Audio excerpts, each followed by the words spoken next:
বসে আছেন সভাপতি সাহেব, অন্তত মামলার আসামি বাড়িতে একটু বলছেন না, খাইতে বসছে, কয়েক বছর খাওয়া পরে চলে ফজর করে একটু ঘুমাবে, বেতন পায় থেকে জেল খান। এরকম জীবন ছিল না? এরকম হাজারো মানুষ ছিল। পরিবার থাকার পরে অসহায়ের মতো জীবন যাপন করছে, বাচ্চাদেরকে আদর করতে পারেনি, বৈধ বিবি থাকার পরেও ওরা তার কাছে ঘুমাইতে দেয়নি। কথা বলেন, রাগ করবেন না। অনেক দুঃখ জমে আছে, 16 বছরের কাজা একদিনই কি আদায় করা যায়? চলেন না বাজারের সামনের দিকে যায়। মন খারাপ করবেন না, আমি গুনাহগারটি কথা বলতে চাই। আবু জেহেলের একটা বিশেষ বাহিনী ছিল যাদের কাজই হলো মুসলমানদের উপর নির্যাতন ও জুলুম চালানো। আবু জেহেল কত বড় খারাপ ছিল জানেন? হযরত আম্মার তার মা সময় এখানে রাস্তা দিয়ে হেঁটে যায়, বদমাইশ আবু জেহেলের সাথে দেখা, দেখে বলে আম্মার শুনলাম তোমরা নাকি মুসলমান হয়েছো। হযরত আম্মার ডেকে বলে গতকালকে বেশ কয়েকদিন আগে আমরা নবীজির হাতে হাত রেখে কালেমা পড়ে মুসলমান হয়েছি। এইবার আবু জেহেল ডেকে বলে তুমি কি জানো ও আম্মার, তুমি কি জানো এর পরিণতি কত ভয়ঙ্কর হতে পারে? হযরত আম্মার ডেকে বলে আবু জেহেল কোন পরিণতিকে আমরা ভয় করি না, আল্লাহু আকবার বল।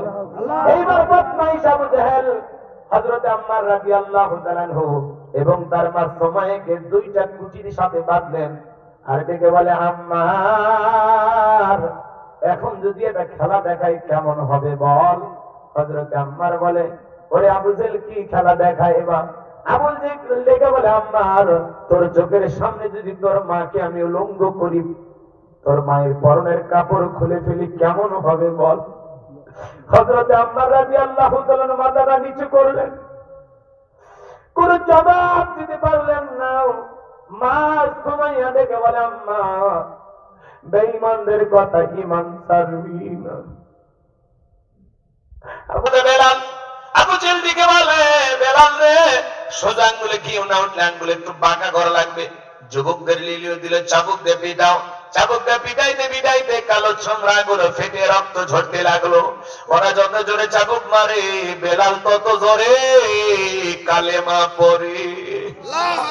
কাউসার ফাসাল্লি লিরাব্বিকা ওয়ানহার ইন্না শানিয়াকা হুয়াল আবতার। আল্লাহু আকবার, আল্লাহু আকবার। কোরআন শুনতে খারাপ লাগে না? কোরআনের সাথে সম্পর্ক রাখার দরকার আছে না? আছে। ডক্টর মিজানুর রহমান আজহারী ভাইয়ের নাম আপনারা শুনেছেন, তিনি একটি বই লিখেছেন এক নজরে কোরআন। সুবহানাল্লাহ বলেন। এক নজরে কোরআনের ভিতরে কি কি আছে সুন্দরভাবে তিনি অনেক কষ্ট করে দীর্ঘদিন সময় নিয়ে বইটি লিখেছেন। আজকে সেই বইটির মোড়ক উন্মোচন হয়েছে। আল্লাহু আকবার বলেন। কি সুন্দর আয়োজন, একটি সুন্দর অনুষ্ঠান হয়েছে একটি ভিআইপি হোটেলে। সেখানে সার্জিস আলম গিয়েছেন, অনেক গণ্যমান্য ব্যক্তিবর্গ সুনামধন্য ওলামা ইকরাম গিয়েছেন, অনেক আলেমদেরকে আমরা দেখতে পাইলাম। করোনার বাকি আল্লামা সাইদি হুজুরের সন্তান মাসুদ সাইদি তিনিও গিয়েছেন। এরপরে সাংবাদিক মাহমুদুর রহমান আপনারা দেখেছেন, আমার দেশ পত্রিকার তিনিও গিয়েছেন। অনেক ওলামা ইকরামদের দেখলাম এবং কোরআন তিলাওয়াত করেন ইউসুফ আজহারি তিনি গিয়েছেন, অনেক ওলামা ইকরাম দেখলাম। এরপরে রেজাল করিম আবরার তিনিও গিয়েছেন, অসংখ্য ওলামা ইকরাম সকলেই মিলে আর এই সুন্দর ভিআইপি একটি অনুষ্ঠান, সুন্দর একটি আয়োজন এক নজরে কোরআন বইটি মোড়ক উন্মোচন করা হয়েছে। আলহামদুলিল্লাহ বলেন। সুন্দর কথা বলতেছেন। রাজশাহী বিভাগে চাপাই আসবেন, কথা বলেন এখন চাপাই তার প্রোগ্রাম কত?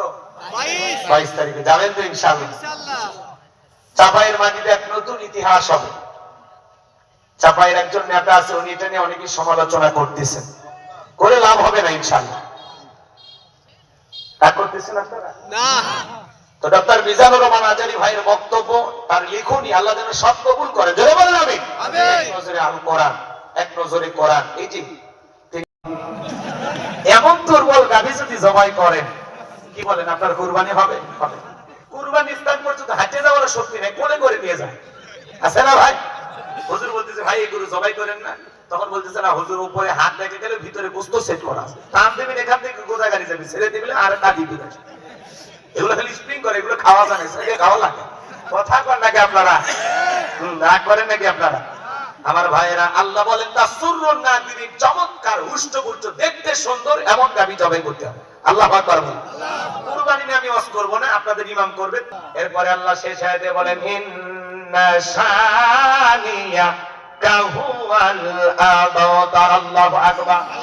এরা হলো খ্রিস্টান, এরা যাবে জাহান্নামে, তোমাকেও জাহান্নামে নিয়ে যাবে। কথা বলে ঠিক কি না?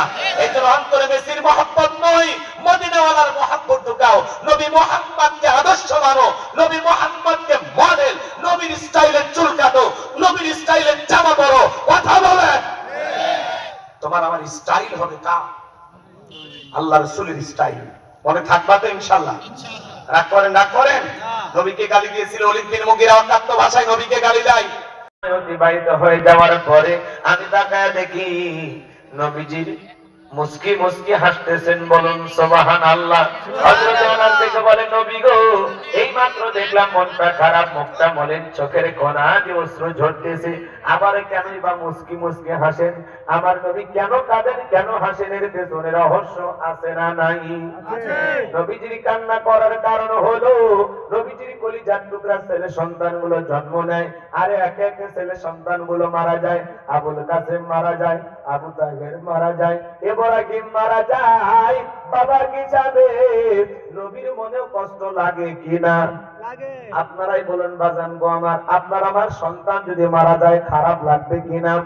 অন্যদিকে নবীজির কাছের চাচা নাম হলো আবু লাহাব, দেখে বলে ভাতিজা, তোমার বংশে ভাতিজা কোনো কেউ থাকলো না, তুমি একটা লেজ কাটা, তুমি একটা নির্বংশ, তুমি একটা হাত খুলে জোরে কোন নাউযুবিল্লাহ।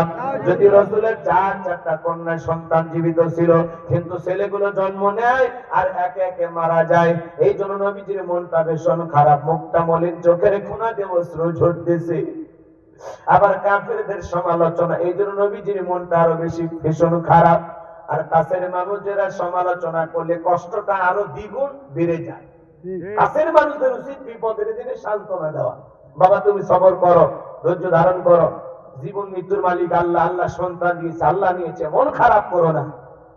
কাছের মানুষদের উচিত বিপদের দিনে কি দেয়া? সান্ত্বনার বাণী শোনানো। কিন্তু নবীর চাচা আবু লাহাব এতটাই খারাপ, আবু জেহেলের চাইতে আবু লাহাব খারাপ। আবু লাহাবের নামে আল্লাহ সূরা দিয়েছে, কিন্তু আবু জেহেলের নামে কোনো সূরা নাজিল করেনি। রাগ করেন নাকি আপনারা? কথা একটু মনোযোগ দিয়ে শোনেন বাজান, সামনে গেলে আপনারা মজা পাবেন। আরে নবীজির ছেলে সন্তানগুলো কেন শিশুকালে মারা গেল? একটা ছেলেও কেন জীবিত থাকলো না? অনেক পয়গম্বরের সন্তান জীবিত ছিল, কিন্তু বিশ্ব নবীর ছেলেগুলো জন্ম নেয় আর একে একে মারা যায়। এর পিছনে কি সেই রহস্য, কি সেই কারণ একটু জানার দরকার আছে না নাই? নবীজির ছেলে সন্তানগুলো শিশুকালে বিদায় নেওয়ার পিছনে কারণ আছে তিনটি। জোরে বলেন কয়টি? অন্য পয়গম্বরের সন্তানরা জীবিত ছিল প্রাপ্ত বয়স পর্যন্ত, যৌবন পর্যন্ত, কিন্তু নবীজির একটা ছেলেও কেন জীবিত থাকলো না? আল্লাহ তাআলা কেন তাদেরকে শিশুকালে উঠিয়ে নিলেন? এর পিছনে কি সেই তিনটি রহস্য, কি সেই তিনটি কারণ নবীর উম্মত হিসেবে জানতে মনে চায় না? কারা কারা শুনতে চান? তুই হাত তুলে আল্লাহকে দেখা। লিল্লাহি তাকবীর। আপনার মান বাজান, কি সেই তিনটি রহস্য, কি সেই তিনটি কারণ?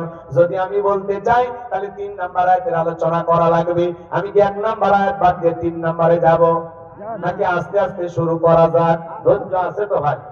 ধৈর্য আছে তো ইনশাআল্লাহ? সম্মানিত ভাইয়েরা আমার, একে তো সন্তান হারানোর ব্যথা, আপন মানুষদের সমালোচনা, অন্যদিকে সাহাবায়ে কেরাম যারা ইসলাম ধর্ম গ্রহণ করে কাফের বাইরা তাদের উপর নির্যাতন, জুলুমের স্টিম রোলার চালায়। হযরত বেলাল তখনও কালেমা পড়ে মুসলমান হন নাই। নবীজি রাতের বেলায় তার আরকামে বসা। হযরত বেলাল বিশ্ব নবীর দরবারে উপস্থিত হয়ে গেলেন। নবীজির চেহারার দিকে তাকাইয়া দেখে বলেন, নবী গো, আপনার চাইতে সুন্দর মানুষ আমি জীবনে কোনোদিন দেখি নাই। বলুন সুবহানাল্লাহ। আপনার আমার নবী কতটা সুন্দর ছিলেন জানেন? হযরত জাবের রাদিয়াল্লাহু তাআলা আনহু বলেন, পূর্ণিমার রাত আমি রাসূলের বাড়িতে গিয়েছিলাম, সেদিন দেখেছিলাম চাঁদ উদয় হয়েছে 2টা, আর একটা চাঁদ উদয় হয়েছে 2টা, একটা চাঁদ আসমানে আর একটা চাঁদ জমিনে। হযরতে জাবের বলেন, আমি একবার আকাশের পূর্ণিমার চাঁদের দিকে তাকাই, আর একবার বিশ্বনবীর চেহারার দিকে তাকাই। হযরতে জাবের বলেন, ওই আকাশের পূর্ণিমার চাঁদের চাইতেও বিশ্বনবীকে আমার কাছে বেশি সুন্দর মনে হয়। আম্মা জান আয়েশা ডেকে বলেন, যারা ইউসুফ নবীর চেহারার দিকে তাকাইয়া মিশরের নারীরা ফল কাটতে গিয়ে আঙ্গুল কেটে ফেলে দিয়েছিল, ওরা যদি আমার নবীর চেহারার দিকে তাকাইতো, শুধুমাত্র আঙ্গুল নয়, আঙ্গুল কাটতে কাটতে, হাত কাটতে কাটতে কখন যে নিজের কলিজা কেটে তুফান করে দিত, মুহূর্তের জন্য টের পাইতো না। আপনার আমার নবী এতটাই সুন্দর, বলেন না সুবহানাল্লাহ। আম্মা জান আয়েশা আরো বলেন, ও দুনিয়ার মানুষ, তোমাদের একটা সূর্য আছে, আমি আয়েশারও একটা সূর্য আছে। তোমাদের সূর্য উদয় হয় দিনের বেলায়, আর আমি আয়েশার সূর্য উদয় হয় রাতের বেলায়। আম্মা জান আয়েশা একদিন সেলাইয়ের কাজ করতেছিলেন, হাত থেকে সুইটা পড়ে গেল, বাতিতে কোনো তেল ছিল না, বাতি জ্বালাইতে পারলেন না, অপেক্ষায় বসে থাকলেন। বিশ্বনবী যখন এশার সালাত আদায় করার পরে ঘরের ভিতরে প্রবেশ করলেন, নবীজি ঘরে ঢুকে সর্বপ্রথম আম্মা জান আয়েশাকে সালাম দিলেন। নবী ঘর ঢুকে স্ত্রীকে কি দিলেন? সালাম। ধরে বলেন কি দিলেন? সালাম। আল্লাহ রাসূল ঘরের ভিতরে ঢুকে সর্বপ্রথম তার প্রিয়তম স্ত্রী আম্মা জান আয়েশাকে সালাম দিলেন। তাহলে নবীজির সুন্নাহ হলো ঘরে যখন প্রবেশ করবেন বিবিকে সালাম দিয়ে ঢুকবেন। কথা কন না? ঠিক। বাড়িতে যাব ওকে সালাম দিবেন, আসসালামু আলাইকুম রহিমা, কেমন আছো সোনা? ঘরের দরজাটা খোলো না, আমি তোমার লিটনের বাপ, তোমার দিওয়ানা। বউ খুশি হয়ে দরজা খুলবে, কথা বলেন ঠিক কি না? কিন্তু আমাদের ব্যবহার এত মিষ্টি না। ঘরের দরজাতে চিৎকারে মেরে ডাকবে, এ রুবেলের মা, এ রুবেলের মা, দরজা খোল। বেশি দেরি হলে দরজা ভাঙে ফেলে দিয়া তোর পিঠের উপর আজ কি যে হবে রে। ভিতর থেকে বউ বলে যে স্বামী না সেখানে আসবাই আছে না নাই? বউকে সালাম দেবেন। সালাম আছে যেখানে শান্তি আছে সেখানে, সালাম আছে যেখানে সমাধান আছে সেখানে। স্বামী স্ত্রীর মধ্যে সালাম আদান প্রদান হলে আল্লাহর পক্ষ থেকে রহমত নাজিল হয়। স্বামী স্ত্রীর মধ্যে সালাম আদান প্রদান হলে একে অপরের প্রতি শ্রদ্ধা, ভক্তি, বিশ্বাস, ভালোবাসা বেড়ে যায়। আল্লাহু আকবার, আল্লাহু আকবার। বউকে সালাম দেবেন। এই যুবক, ঘরের ভিতরে কারে সালাম দিবা? বউরে, কথা কয় না। বউকে সালাম দেবেন। লোকজন যদি না থাকে বউয়ের হাত ধরে মুসাফা। কার হাত? বউয়ের হাত। পাশে দাঁড়ি ভাবির হাত না, ধরলে হাতা দিয়ে পিটাই বউয়ের হাত ধরে মুসাফা করবেন।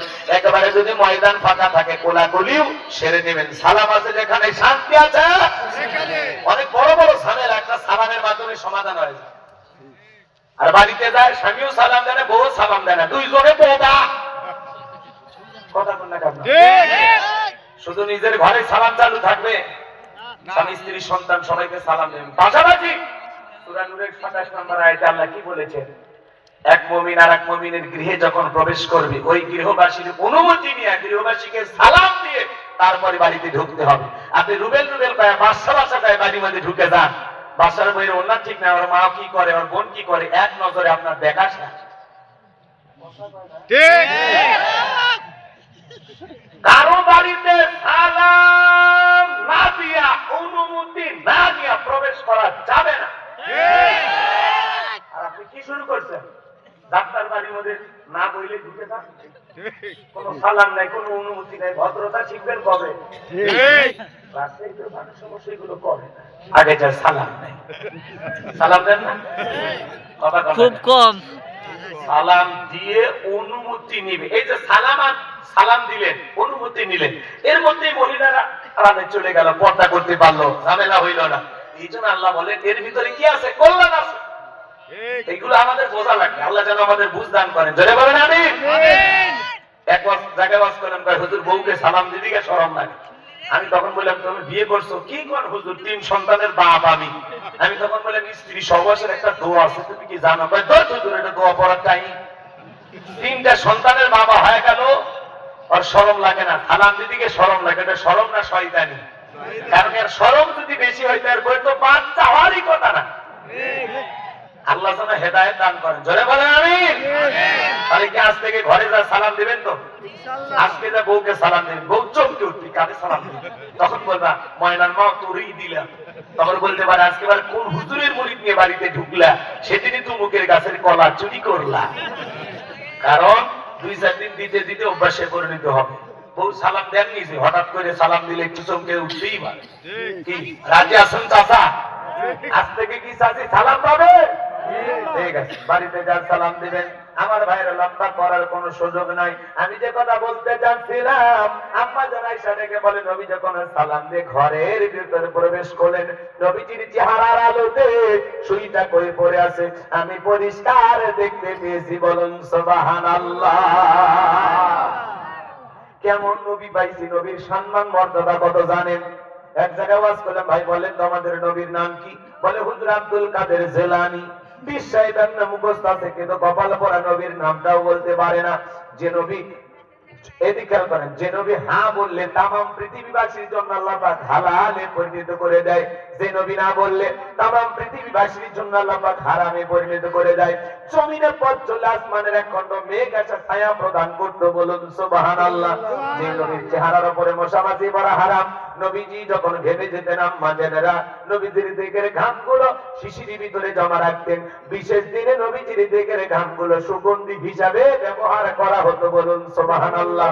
হযরত আনাস বলেন, হাদিস শরীফের ভিতরে আসছে বাজান গো আমার, হযরত আনাস বলেন, নবীজির দিকের ঘামের চাইতে দামি সুগন্ধি জীবনে কোনদিন আমি আমার নাকে পাইনি। বলুন সুবহানাল্লাহ। নবীজি থুতু নিক্ষেপ করলে সেখান থেকে সুগন্ধি বের হয়ে যাইতো। নবীজি ওযু করলে ওযুর পানিতে সুগন্ধি বের হয়ে যাইতো। সুবহানাল্লাহ বলেন। সাহাবীরা মাঝে মাঝে নবীজির এই পানিগুলো নিয়ে নিজের জামার ভিতরে মাখতেন, আর এটা আতরের চাইতে বেশি সুগন্ধি ছড়াইতো। বলুন না সুবহানাল্লাহ। এ বাজান গো আমার, কয়টা কথা বলবো নবীর সম্মান মর্যাদা নিয়ে যদি আলোচনা করি সারা রাত চলে যাবে, তবু আলোচনা শেষ হবে না। যে নবী আসমানের চাঁদের দিকে ইশারা করলে চাঁদ দুই টুকরো হয়ে যায়, জমিনে পথ চললে, এদিকে খেয়াল করেন, জমিনে পা তুললে মাওলা পাকের আরশে আজিমে পৌঁছে যায়। বলুন না সুবহানাল্লাহ। যেই ছাগলের স্তনে দুধ নাই, ওই বিশ্বনবীর হাতটা যদি লেগে যায় দুধে পরিপূর্ণ হয়ে যায়। যেই খাবার 2-3 জন মানুষ খাবে, ওই খাবারে যখন রাসূলের হাতটা লেগে যায়, হাজার হাজার মানুষ খাবার কেউ যেমন খাবার তেমনি থাকতো। বলুন সুবহানাল্লাহ।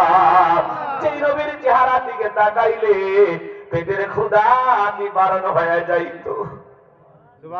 কেমন নবী পাইছি বাজান, কেমন নবী পাইছি। নবীর জন্য আমরা পাগল পারা হই। কথা বলে না কেন? পাইলে নিরালাই গো নবী, পাইলে নিরালাই, পাইলে নিরালাই গো নবী, পাইলে নিরালাই।